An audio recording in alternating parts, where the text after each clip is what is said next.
لله الأسماء الحسنى فادعوه بها وذروا الذين يلحدون في أسمائه سيجزون ما كانوا يعملون.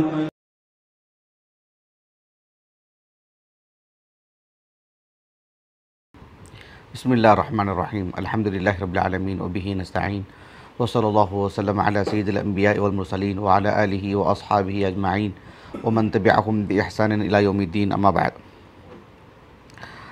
آج کی اس نشست میں انشاءاللہ تعالی اللہ سبحانہ وتعالی کی اسماء حسنہ اور اس کی صفات علیہ سے متعلق الحمید اس پر گفتگو ہوگی. پچھلی نشست میں اللہ سبحانہ وتعالی کے اس عظیم نام الحمید سے متعلق ایک تو یہ بات بتائی گئی کہ اللہ رب العالمین کی یہ صفات ذاتیہ میں سے ہے، اور عربی زبان میں حمیدہ اس کا معنی کیا ہے، اس کی مطالب کیا ہیں، اور اس لفظ میں کتنی وسعت ہے، اس لفظ کے کیا کیا تقاضے ہیں، یہ بھی ہم نے آپ کو بتائے تھے. اور قرآن مجید میں اللہ سبحانہ وتعالی کا یہ نام الحمید جو 17 مقامات پر آیا ہے، ہم نے اس جانب توجہ دلائی تھی کہ اللہ سبحانہ وتعالی کا نام الحمید اللہ رب العالمین کی دیگر ناموں کے ساتھ جو آیا ہے نا، جیسے حکیم اللہ رب العالمین کا نام ہے، اس کے ساتھ آیا ہے. اللہ سبحانہ وتعالی کا ایک نام العزیز، اس کے ساتھ یہ نام آیا ہے. الولی، اس کے ساتھ اللہ رب العالمین کا یہ نام مذکور ہے. المجید، اللہ سبحانہ وتعالی کے اس نام کے ساتھ بھی الحمید مذکور ہے. الغنی وغیرہ. تو ان آیات کو پڑھ کر کے ہم نے یہ بتائے تھے کہ اللہ سبحانہ وتعالی کا یہ نام جب اس نام کے ساتھ مل کر کے آتا ہے تو پھر اس کے اندر کتنی اور وسعت پیدا ہو جاتی ہے اس لفظ کو سمجھنے کے لیے. دلائل وغیرہ ہم آپ کے سامنے رکھے تھے. آج کی وعلیکم السلام ورحمۃ اللہ وبرکاتہ. آج کی اس نشست میں انشاءاللہ تعالی یہ بات بتاؤں گا کہ اللہ سبحانہ وتعالی کا یہ جو نام ہے الحمید، اس نام کا ہماری زندگی پر اثر کیسا ہونا چاہیے، اس نام کے ساتھ تعبد کا معاملہ کیسا ہونا چاہیے، یعنی بندگی کیسی ہونی چاہیے اللہ کی. دیکھیے، بنیادی طور پر اس بات کا لحاظ رکھا جائے اور معلوم ہو ایک مسلمان کو، بالخصوص ایک طالب علم کو، تاکہ وہ اوروں کو بتا سکے کہ الحمد جو ہے نا، الحمد کا مطلب کیا ہے وہ تو ہم نے بتا دی ہے. یعنی اللہ سبحانہ وتعالی کی جو تعریف ہے، اللہ سبحانہ وتعالی کی جو حمد و ثنا ہے، الحمد، اہل علم نصوص کا استقراء کر کے، یعنی اس موضوع سے متعلق کہتے ہیں کہ اللہ رب العالمین کی جو حمد ہے نا، وہ اس کی 2 نوعیتیں ہیں. کتنی؟ 2 نوعیتیں. کیا مطلب 2 نوعیتیں؟ ایک نوعیت یہ ہے کہ اللہ سبحانہ وتعالی کا جب کسی بندے پر اس کی عطا ہوتی ہے نا، اس پر اللہ سبحانہ وتعالی کی تحمید. جیسے اللہ رب العالمین کی ایک عطا ہے ہم لوگوں پر کہ اللہ رب العالمین نے ہمیں اس کا پسندیدہ دین اسلام عطا کیا ہے، اس پر الحمدللہ. اللہ سبحانہ وتعالی نے صحت دی ہے، الحمدللہ. اللہ سبحانہ وتعالی نے شرعی علم عطا کی ہیں، الحمدللہ. اللہ سبحانہ وتعالی عبادتوں کی توفیق دے رہے ہیں، الحمدللہ. اللہ سبحانہ وتعالی برائیوں سے ہمیں بچائے رکھ رہے ہیں، الحمدللہ. اللہ رب العالمین سچ بولنے کی جو ہے مطلب ہمت دی ہیں، وہ اخلاق دی ہیں، الحمدللہ. اللہ سبحانہ وتعالی نے حقوق ادا کرنے کی توفیق عطا فرمائے، الحمدللہ. اللہ سبحانہ وتعالی جو ہے یعنی بندے کو مال عطا کیے ہیں، حلال رزق عطا کیے ہیں، الحمدللہ. یہ سب مثالیں میں جو دے رہا ہوں وہ کس اعتبار سے، یعنی اللہ تعالیٰ کی حمد کی ایک نوعیت یہ ہے کہ اللہ سبحانہ وتعالیٰ کی جب عطا بندے پر ہوتی ہے تو بندہ الحمدللہ کہتا ہے، اللہ کی تعریف کرتا ہے، اللہ کی حمد و ثنا بیان کرتا ہے. کس بنیاد پر؟ اللہ رب العالمین نے اسے عطا فرمائے ہیں. ایک تو یہ چیز ہو گئی. دوسری جو نوعیت ہے وہ یہ ہے کہ ہمہ وقت اللہ سبحانہ وتعالیٰ کی حمد، ہمہ وقت جو چیز اللہ سبحانہ وتعالی عطا کر رہے ہیں ہم کو یا کسی اور کو، مثال کے طور پر آپ دیکھو نبی کریم صلی اللہ علیہ وسلم سید المرسلین ہیں الحمدللہ. آپ علیہ السلام کو اللہ سبحانہ و تعالیٰ نے سید المرسلین بنائے ہیں. فی نفسی اس کا مجھے کیا فائدہ؟ اللہ کے رسول پر ایمان لانے کا ہمیں فائدہ ہے. اللہ سبحانہ و تعالیٰ نے سلیمان علیہ السلام کو اتنی عظیم حکومت عطا فرمائے ہیں. فی نفسی اس حکومت کا ہم کو کیا فائدہ؟ بات واضح ہو گئی. نبی کریم صلی اللہ علیہ وسلم کو اللہ سبحانہ و تعالیٰ نے جو حشر کے میدان میں جو بڑا مقام عطا فرمائے ہیں وہ سید المرسلین ہونے کے اعتبار سے بھی عطا فرمائے ہیں.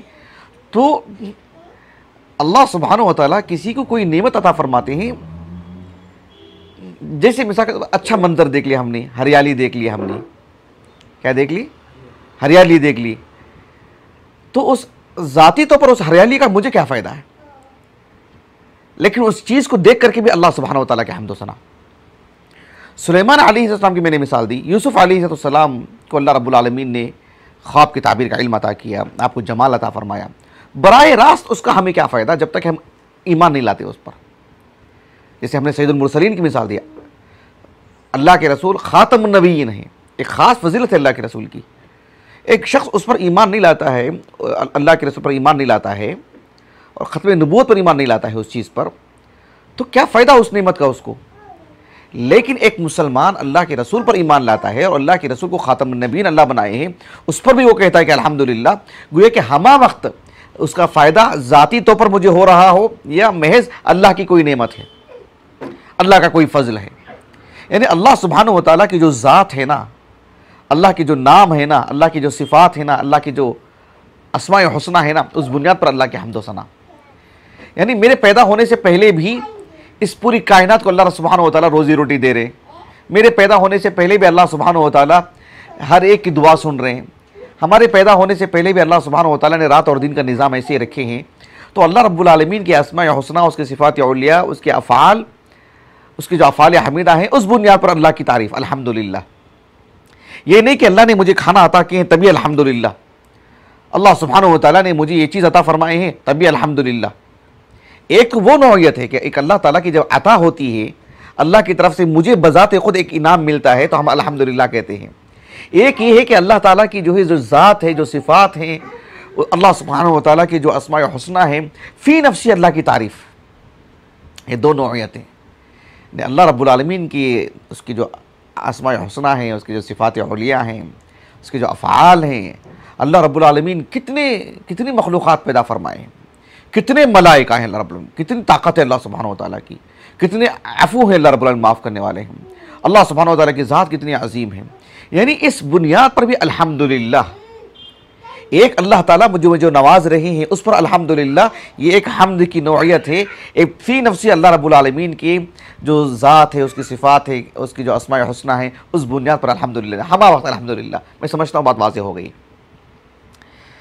اللہ سبحانہ و تعالیٰ کی حمد میں اس بات کا بھی مکمل خیال رکھنا چاہیے کہ ہر پہلو اللہ رب العالمین کی حمد. مثال کے طور پر ایک انسان ہے، ہمارے ماں باپ لے لیجئے. ہمارے ماں باپ ہمارے حق میں اچھا ہی سوچتے ہیں، لیکن ہمارے حق میں اچھا سوچتے سوچتے کبھی چوک ہو جاتی ہے. یہ نہیں کہ عمدن وہ ہمارے ساتھ غلط رویہ اختیار کرتے ہوں، لیکن وہ ہمارے ساتھ اچھا معاملہ اختیار کرنا چاہتے تھے، لیکن کچھ غلطی ہو جاتی ہے. ہمارے اساتذہ ہیں، ہمارے دوست احباب ہیں، دنیا میں اچھے لوگ بھی بہت ہیں جو کسی کے ساتھ اچھا ہی معاملہ اختیار کرتے ہیں، لیکن کبھی کبھار اچھا معاملہ اختیار کرتے کرتے ان سے چوک ہو جاتی ہے. کبھی کسی کو کچھ دینا چاہتے ہیں لیکن وہ غلط ہو جاتا ہے. وہ ہوتا ہی نہیں ہوتا ہے. اس کا مطلب چوک ہوئی نا ان سے. ارادہ تو غلط نہیں تھا، نیت تو بری نہیں تھی، لیکن ہوئی چوک نا. بات واضح ہو گئی. لیکن اللہ سبحانہ و تعالیٰ کا معاملہ ایسا نہیں ہے. اللہ سبحانہ و تعالیٰ سے ایسا نہیں کہ اللہ سے چوک ہو گئی. نعوذ باللہ من ذالک. ایک انسان کوئی چیز بناتا ہے، بھائی اس میں کچھ غلطی ہو جاتی ہے. اللہ رب العالمین جو آسمان کو بنائے، جو زمین کو بنائے، جو انسان کو بنائے، ایسا ہے کہ انسان کو 5 انگلیاں ہوتی ہیں، چوک ہو گئی کیا 6ویں جو انگلی آ گئی؟ نہیں، مقدر ہے وہ. اللہ رب العالمین کے ارادے پر قائم ہے وہ چیز. اللہ سبحانہ و تعالیٰ بینا ہی دیتے ہیں، کسی کو نہیں دیتے ہیں تو چوک ہو گئی وہ. نعوذ باللہ. اللہ تعالیٰ کی حکمت بالغہ ہے کہ اللہ نے اسے نابینا بنائے. کسی کے اعضاء میں کمزوری ہو جاتی ہے، یہ اللہ تعالیٰ کی حکمت بالغہ ہے۔ اللہ سبحانہ و تعالیٰ کسی کو کیسے کیا کچھ بنائیں گے، سب پورا حساب کتاب ہے۔ تو اللہ سبحانہ و تعالیٰ کے افعال میں خطا کی گنجائش ہے ہی نہیں، تو پھر ایک بندے کو راحت ملتی ہے، ایک بندے کو کسی وجہ سے کوئی تکلیف ہوتی ہے، ہر پہلو میں اللہ رب العالمین کی حمد، اس لیے کہ وہاں سے غلطی نہیں۔ اسی لیے میں نے وہ مثال دی کہ میں ایک عام انسان کی مثال نہیں دی، ایک عام انسان بھی اچھا ہوتا ہے جو ہمارے ساتھ اچھا معاملہ اختیار کرنا چاہتا ہے، لیکن اس سے ایک چوک ہو جاتی ہے۔ ہماری بیوی کبھی ہمیں دھوکہ نہیں دے گی، ہماری بیوی کو ہم کبھی دھوکہ نہیں دیں گے، ہمارے بچے ہمیں کبھی دھوکہ نہیں دیں گے، ہمارے بچوں کو ہم کبھی دھوکہ نہیں دیتے۔ انسان کا ایک عام نظریہ ہے اور یہ حق پر مبنی ہے۔ کچھ گھرانے الگ ہو سکتے ہیں، کچھ افراد الگ ہو سکتے ہیں، ورنہ دنیا بھر میں تو یہی نظام نہ ہے کہ اپنے کو دھوکہ نہیں دیتے ہیں، یہی عام معاملہ ہے۔ تو اس طرح سے اپنے کے ساتھ اچھا معاملہ کرتے کرتے ایک نیک ارادہ ہوتا ہے لیکن چوک ہو جاتی ہے۔ ایک شخص وہ ہے جو برے ارادے سے ہی آتا ہے تو برا ہی کرنا چاہے گا وہ، لیکن رب العالمین کا معاملہ ایسا نہیں ہے۔ اللہ سبحانہ و تعالیٰ کے سب معاملہ ٹھیک ٹھاک، سب عمدہ، سب کمال، اس میں چوک کی گنجائش ہی نہیں، خطا کی گنجائش ہی نہیں۔ ایسے میں اللہ سبحانہ و تعالیٰ جب اس کے سارے افعال حمیدہ ہیں، اس میں خطا کی چوکی نہیں ہے، تو ایک انسان کو خوشی لاحق ہوتی ہے۔ تب بھی کسی کے گھر میں کسی اولاد ہوتی ہے، جنازہ بھی اٹھتا ہے، ہر پہلو میں الحمدللہ یہ کہنا چاہ رہا ہوں۔ آج ہمیں اچانک کچھ مال مل گیا، دھوکے سے ہمارا مال کہیں کچھ ہو گیا، چوری ہو گیا مال، دونوں پہلو میں الحمدللہ۔ کیوں؟ رب العالمین نے تقدیر میں بات لکھ رکھے ہیں، اور اللہ سبحانہ و تعالیٰ کا ہر معاملہ ٹھیک ٹھاک، سب میں حکمت پر ہے، سب حکمت سے پر ہیں۔ اسی لیے اللہ سبحانہ و تعالیٰ کے حق میں شر کی نسبت اہل علم نے کہا کہ نہیں دینی چاہیے، یہ سوء ادب ہے۔ اچھائی کی نسبت اللہ کی طرف، ہر چیز اللہ ہی کی طرف سے، لیکن برائی کی نسبت اللہ کی طرف نہیں ہوگی، یہ اللہ تعالیٰ کی حمد کا حصہ ہے۔ اب میں آپ کے سامنے کچھ دلائل پیش کرتا ہوں اللہ سبحانہ و تعالیٰ کی حمد سے متعلق۔ دھیان دیجئے کہ اللہ تعالیٰ کی حمد کتنی عظیم بات ہے۔ ایک تو وہ حدیث ہے جسے ہم نے اللہ رب العالمین کے اسماء حسنہ میں سے المجید، وہاں پر بھی ہم نے ذکر کی تھی۔ صحیح مسلم کی حدیث ہے کتاب الصلاۃ کی، ابو ہریرہ رضی اللہ عنہ اس کے راوی ہیں، وہ کہتے ہیں کہ رسول اللہ صلی اللہ علیہ وسلم نے فرمایا، من صلی صلاۃ لم یقرأ فیہا بأم القرآن فہی خداج، نماز میں جو شخص سورہ فاتحہ نہیں پڑھتا، امام ہو، مقتدی ہو، منفرد ہو، جو ہے مقیم ہو، مسافر ہو، فرض نماز ہو، نفل نماز ہو، نماز میں بہرحال سورۃ الفاتحہ پڑھنی چاہیے۔ وہ حدیث جو ہے نا، وہ حدیث قدسی ہے۔ اللہ کے رسول صلی اللہ علیہ وسلم نے اللہ سبحانہ و تعالیٰ کی نسبت یہ بات بیان فرمائے کہ اللہ تعالیٰ نے کہا کہ قسمت الصلاۃ بینی و بین عبدی نصفین ولعبدی ما سأل، کہ نماز کو یعنی سورۃ الفاتحہ کو میں میرے بندے کے درمیان آدھی آدھی تقسیم کر دی ہے میں نے۔ اللہ تعالیٰ کہتے ہیں کہ فَإِذَا قَالَ الْعَبْدُ، جب بندہ یہ کہتا ہے کہ الحمدللہ رب العالمین، نماز میں کہتا ہے نا بندہ الحمدللہ رب العالمین، تو اللہ تعالیٰ کہتے ہیں حمدنی عبدی، میرے بندے نے میری حمد بیان کی۔ اللہ اکبر، کتنی بڑی بات ہے، کتنی بڑی بات ہے۔ تو اللہ سبحانہ و تعالیٰ کی جو حمد ہے نا، یہ ایک بہت عظیم نعمت ہے، بہت عظیم عمل ہے۔ قرآن مجید اللہ تعالیٰ کا کلام ہے، انسانوں کے نام بھیجا گیا سب سے آخری کلام ہے اللہ رب العالمین کا۔ سورۃ قرآن مجید میں پہلی سورت جو ترتیب کے اعتبار سے سورۃ الفاتحہ ہے، پہلی آیت کریمہ ہے الحمدللہ رب العالمین، پہلی آیت کریمہ۔ اب ذرا دھیان دیجئے آپ، الحمدللہ رب العالمین، یعنی اللہ سبحانہ و تعالیٰ کی جو حمد ہے نا، ہم نے اس سے پہلے بتایا تھا نا آپ کو، یعنی حمد اور مدح میں فرق ہے۔ الحمد اللہ رب العالمین کے اسماء حسنہ، اس کے صفات، اس کے افعال، اللہ سبحانہ و تعالیٰ کی ذات، یعنی اللہ رب العالمین کی تخلیق دیکھو، اللہ رب العالمین کی رزاقیت دیکھو، اللہ سبحانہ و تعالیٰ کی قدرت دیکھو، اللہ سبحانہ و تعالیٰ کی مغفرت کا انداز دیکھو۔ یہ سب اوصاف بتا رہے ہیں کہ الحمد، الحمدللہ. اور اس کے بعد اللہ نے کہا کہ رب العالمین، العالمین دیکھ رہے ہیں یعنی دونوں جہانوں کا رب. اب اس کے ساتھ جو الحمد جو جوڑا گیا ہے، ایک حدیث ہے صحیح مسلم کی کتاب الصلاح میں، کتاب الطہارہ میں، صحیح مسلم کی کتاب الطہارہ میں ابو مالک الاشعری رضی اللہ عنہ کہتے ہیں، اور حدیث کا جو طرف الحدیث ہے نا، جو آغاز ابتدائی حصہ، وہ ہے الطہور شطر الایمان. اس کے بعد آپ صلی اللہ علیہ وسلم نے فرمایا کہ والحمدللہ تملأ المیزان.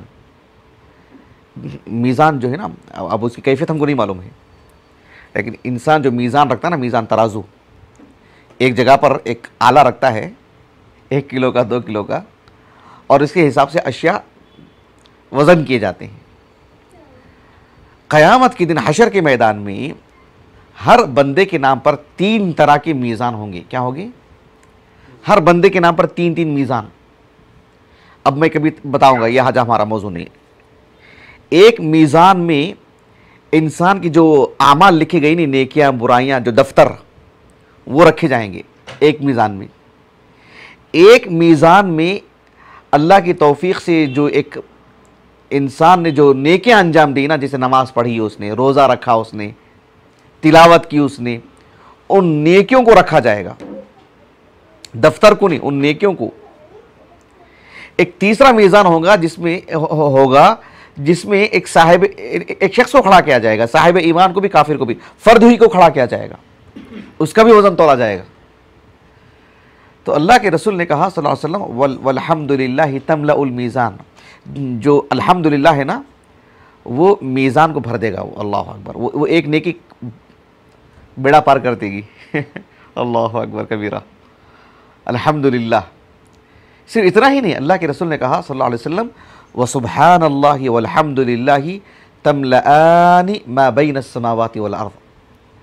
سبحان اللہ اور الحمدللہ ہے نا، یہ 2 کلمات اتنے عظیم ہیں، اتنے بابرکت ہیں، اتنے معنی خیز ہیں، اتنی وسعت ہے اس میں کہ آسمان اور زمین اور اس کے درمیان کی ساری چیزوں کو احاطہ کر لیتی ہے.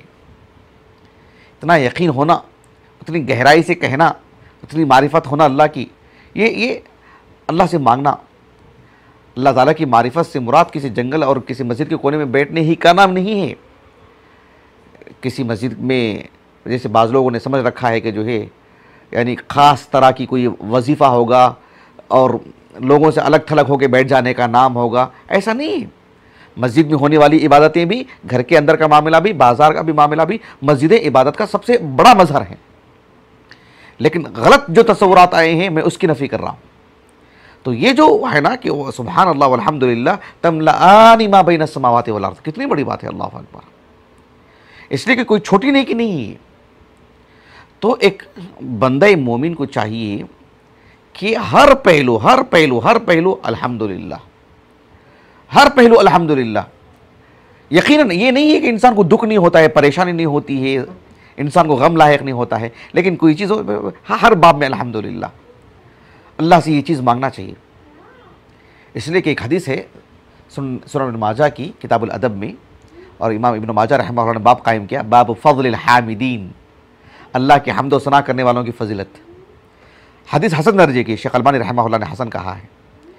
ام المومنین عائشہ کہتی ہیں رضی اللہ عنہا، اللہ کے رسول علیہ السلام کا عمل بتاتے ہیں. کیا کہا کہ کان رسول اللہ صلی اللہ علیہ وسلم اذا رآ ما یحب، آپ علیہ السلام کو جب کوئی چیز اچھی لگتی، بھلے لگتی، یعنی آپ نے کسی کو دیکھتے کہ بھی عبادت کرتے ہوئے، کسی کو دیکھتے ہیں اللہ کے راستے میں خرچ کرتے ہوئے، کسی کو دیکھتے ہیں کہ جو ہے مطلب اللہ کے دین کی سربلندی کے لیے کوشاں ہیں، تو کہتے کہ الحمدللہ الذی بنعمتہ تتم الصالحات. کیا کہتے تھے؟ الحمدللہ الذی بنعمتہ تتم الصالحات. اور کہتے ہیں وَإِذَا رَآ مَا يَكْرَهُ، نبی کریم صلی اللہ علیہ وسلم پر جب کوئی چیز گراں گزرتی، اچھی نہیں لگتی، آپ کراہت کرتے، ناپسند فرماتے، تب بھی کیا کہتے؟ الحمدللہ علی کل حال. کیا کہتے تھے؟ ہر باب میں، ہر پہلو میں، کسی باب میں مطلب اس کے علاوہ ہر چیز میں اللہ سبحانہ وتعالیٰ کی حمد. یہ اللہ تعالیٰ کی بہت بڑی نعمت، یہ بہت بڑی نعمت اللہ سبحانہ و تعالیٰ کے حمد۔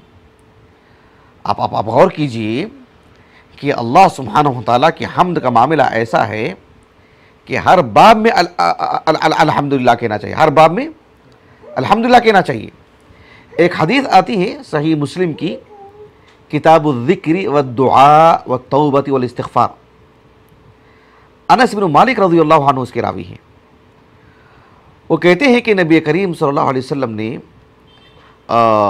حمد سے متعلق حدیث ہے، وہ حدیث میں بعد میں سنا ہوگا، اس کی حدیث ہے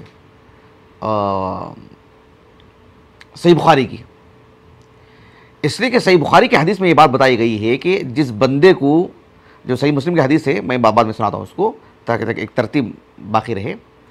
صحیح بخاری کی حدیث ہے کتاب الادب کی، انس بن مالک کی اس کے راوی ہیں رضی اللہ عنہ۔ وہ کہتے ہیں کہ رسول اللہ صلی اللہ علیہ وسلم کے پاس دو شخص تھے اور دونوں کو چھینک آئی، کہا کہ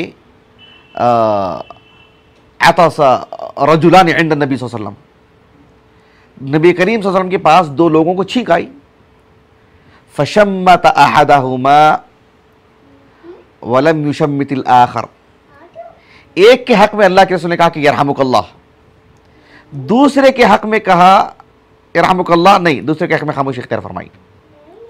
تشمید کہتے ہیں کسی کے لیے خیر و برکت کی دعا کرنا۔ ایک آدمی نے چھینکا، اللہ کے رسول نے کہا کہ یرحمک اللہ، دوسرے آدمی نے بھی چھینکا، اللہ کے رسول خاموش رہے۔ پوچھا کہ صحابہ سے ایسا کیا معاملہ ہے، ان کے ساتھ ایسا، ان کے ساتھ ایسا، تو اللہ کے رسول نے کہا ھذا حمد اللہ وھذا لم یحمد اللہ، اس نے اللہ کی حمد بیان کی، چھینک آئی تو کہا کہ الحمدللہ، تو میں نے کہا یرحمک اللہ، اس نے بھی چھینکا، وہ خاموش رہا، میں بھی خاموش رہا۔ اللہ کی حمد نہیں ہوگی تو نقصان ہوگا ہی۔ کافر کو تو زندگی بھر، ایک مسلمان جس پہلو اللہ کی حمد نہیں بیان کرے گا اس پہلو وہ اس کا نقصان اس کو ہوگا۔ سمجھ رہے ہیں آپ؟ یہ صورتحال ہوگی۔ تو اللہ سبحانہ و تعالیٰ کی حمد و ثنا یہ ایک بندے کے لیے بہت بڑی نعمت، بہت بڑی نعمت۔ اللہ تعالیٰ کی جو چیزیں ہمارے اوپر ہیں اللہ تعالیٰ کی حمد بیان کرنا چاہیے۔ ابھی صحیح مسلم کی جو حدیث میں بتا رہا تھا آپ کو، صحیح مسلم کی کتاب الذکر والدعاء والتوبہ والاستغفار میں انس بن مالک رضی اللہ عنہ کہتے ہیں کہ رسول اللہ صلی اللہ علیہ وسلم نے فرمایا کہ ان اللہ لیرضی عن العبد، اللہ سبحانہ و تعالیٰ کو بندے سے یہ چیز پسند ہے۔ جیسے ہم بولتے ہیں نا آپ ایسا کرو تو مجھے پسند ہوتا نہیں ہوتا ہے، ایک باپ اپنے بیٹے سے کہتے ہیں نہیں آپ ایسا کرو تو میری طبیعت خوش ہو جائے گی۔ تو اللہ سبحانہ و تعالیٰ کو بندے سے کیا پسند ہے کہ ان یأکل الاکلہ فیحمدہ علیہا، کہ ایک نوالا لے، ایک لقمہ کھائے تو کہے الحمدللہ، او یشرب الشربہ فیحمد علیہا، یا ایک پانی کا گھونٹ پیے تو کہے الحمدللہ۔ یہ ہم بتانا مقصود کیا ہے؟ مقصود یہ ہے کہ اللہ کی ہر نعمت سے متعلق الحمدللہ الحمدللہ الحمدللہ۔ یہ کپڑے کس کے؟ یہ میں نے خریدے ہیں۔ یہ چپل کس کے؟ ہم نے خریدے ہیں۔ یہ کس کی چیزیں؟ یہ ہم نے بنوائی ہیں۔ یہ گھر کس نے؟ یہ تو میں نے بنوایا ہے۔ یہ زمین کس کی؟ میں نے خریدی ہے۔ یہ علم کہاں سے آیا؟ میں نے محنت کر کے پڑھا ہے۔ یہ سمجھ کہاں سے آیا کہ آپ کے اندر؟ یہ مجھے خاندانی طور پر ملا ہے، یہ ہمارے والد سے ملا ہے، یہ فلاں کی صحبت میں ملا ہے، یہ کھانے پینے کیا بات ہے، یہ سب ہماری محنت کا صلہ ہے۔ سبحان اللہ، کافروں کا انداز ہے یہ، نافرمانوں کا انداز ہے یہ، مجرمین کے خیالات ہوتے ہیں ایسے۔ بندہ مومن متواضع ہوتا ہے ہر چیز کی نسبت اللہ کی طرف۔ یہ کہاں سے؟ الحمدللہ، اللہ نے فراہم کی، الحمدللہ یہ اللہ کا احسان ہے، یہ اللہ نے عطا کی ہے۔ یہ ایسا نہیں ہے کہ آج درس چل رہا ہے تو ہم درس میں الحمدللہ الحمدللہ الحمدللہ، اور انسان جب زندگی میں مصروف ہو جائے تو سوچ کر کے بولنا پڑتا ہے کہ الحمدللہ۔ ایسا ہر باب اس کی زبان پر رہے، وہ اس کی سمجھ کے ساتھ جڑ جائے، اس کے فہم کے ساتھ جڑ جائے، اس کے ارادے میں وہ بات آئے، اس کے خیالات میں وہ چیز رہے۔ مطلب یہ کہ وہ ہمیشہ یاد رہے اس سبق کو کہ الحمدللہ یہ اللہ کی طرف سے، یہ اللہ نے عطا فرمائے، اللہ کے لیے حمد ہے، وَلِلَّهِ الْحَمْدُ كُلُّهُ۔ یہ چیز آنی چاہیے۔ پتہ سے ہو گیا آپ کو؟ ایک حدیث سنا دیتا ہوں آخر میں ایک، اس کے بعد اپنی اس درس سے متعلق انشاءاللہ نشست ختم کر دیں گے۔ امام ابن ماجہ رحمہ اللہ نے اپنی السنن کی کتاب الادب میں ایک حدیث لائے ہیں، انس بن مالک ہی اس کے راوی ہیں رضی اللہ عنہ. وہ کہتے ہیں کہ رسول اللہ صلی اللہ علیہ وسلم نے بیان فرمایا اللہ تعالیٰ کی حمد و ثنا سے متعلق کہ اللہ سبحانہ و تعالیٰ کی حمد و ثنا کا معاملہ ایسا ہے کہ کتنی بڑی فضیلت والی حدیث ہے. دیکھیں سبحان اللہ، غور کیجیے.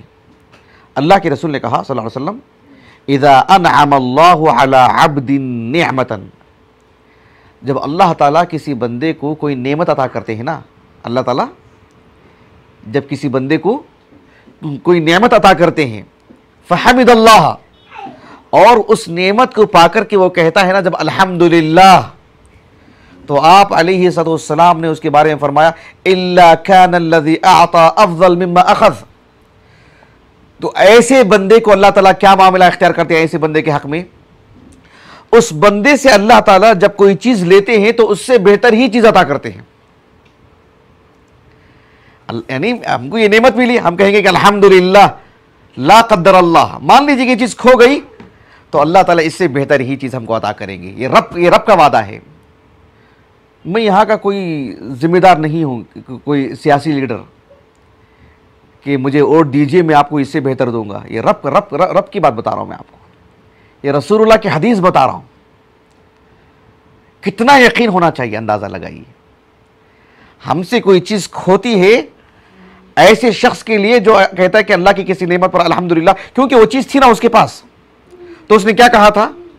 الحمدللہ. اب وہ چیز کھو گئی نا، الا کان الذی اعطى افضل مما اخذ، جو چیز اللہ جب اس کو لے لیتے ہیں اس سے بہتر ہی چیز عطا کرتے ہیں. اللہ اکبر. اس سے بڑھ کر کے کیا خوشخبری ہو سکتی ہے ہماری زندگی میں؟ اندازہ لگائیے. پھر طبیعت میں کتنی خوشی ہونی چاہیے، دل کتنا زندہ رہنا چاہیے کہ بھائی اب تک جتنی نعمتیں ہمارے پاس ہیں الحمدللہ. انسان اس دنیا کے اندر چیزیں بہت ساری کھوتی، کوئی چیز کھو جاتی ہے تو اس سے بہتر چیز دیں گے رب العالمین. ٹھیک ہے، یہ اللہ تعالیٰ کے حمد سے متعلق ہے. باتیں ختم نہیں ہوتی ہیں لیکن ہم نے ایک ترتیب دے کر آتے ہیں باتیں کہ اتنی باتیں بتائیں. تو انشاءاللہ آنے والے درس میں اللہ رب العالمین کی اسماء الحسنی اس کے صفات اولیاء سے متعلق ایک نیا درس لے کر کے آئیں گے انشاءاللہ تعالی. سبحانک اللہم و بحمدک اشہد ان لا الہ الا انت استغفرک و اتوب الیک.